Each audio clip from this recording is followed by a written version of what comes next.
might cheat on this one. Y'all know who the third top producer of cotton is? Okay. We're also the #1 exporter of these fine fibers.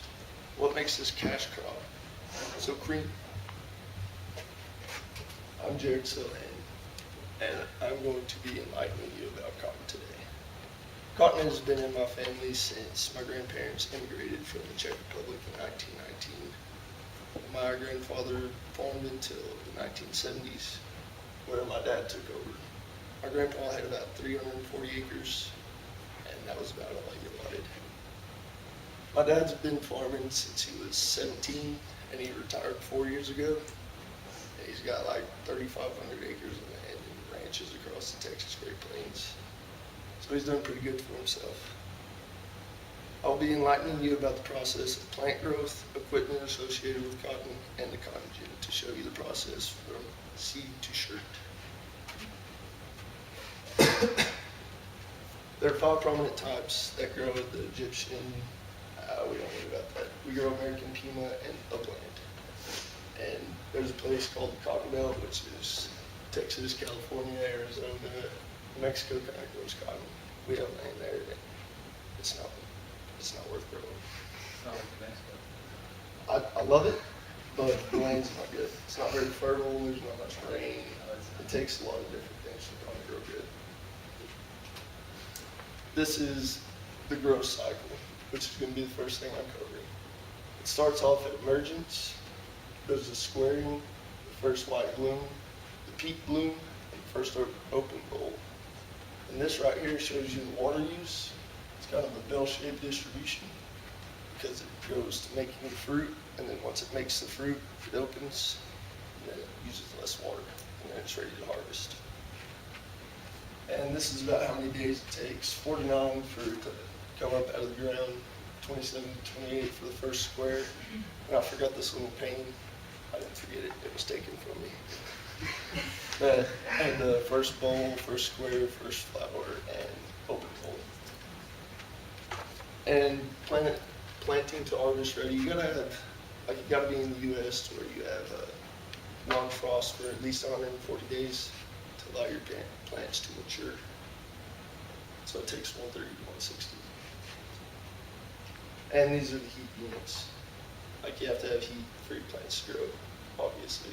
Like you can't grow this in Alaska. And this just shows you the squares. There's going to be a lot more squares that develop in bowls, just because of I don't know what you call that. Survival of the fittest bowls. And then there's going to be a steady linear of open bowls. It is like when we sell it, it's based on quality. And really, all you got to take from this is the color. Is not factored by genetics, it's factored by the environment. Like if dirt blows on it, it gets snow on it, it gets dirty, you're not gonna have clean clothes. Like Egyptian cotton silk, that's one of the highest grades. We don't grow that here, we grow that in Egypt. And this is one of our drip cotton plants, which has got like mold on it. It's ridiculous. That crop's gonna make us some good revenue. This is our dry land. It's not doing too bad this year, even though it's drought. Like we have peanuts and a lot of other things. But this is an irrigation system. It's called a pivot. It goes in a circle. And on some of ours, we have a red tank by it that you can control the pH level. So it treats your plants better, and you can add potassium, calcium, nitrogen, and then make it grow better. Next thing I'm going to talk about is equipment. This is a sprayer right here. It's what we use to kill weeds, defoliate, and usually bull buggies. It's what we use to transport the cotton to a module builder, which is what is in the top right. The top left is our drip cotton. The bottom left is our operation in like we're harvesting and all that stuff, living down the turn road. Top left is my Uncle Diamond James operation, which is like $3.5 million worth of pickers right there, that one picture. And this is our operation, which is, I don't know, what's sitting in the field is probably like 4.5 million. The strippers are $330,000 a piece, the tractors are $285. It's kind of expensive.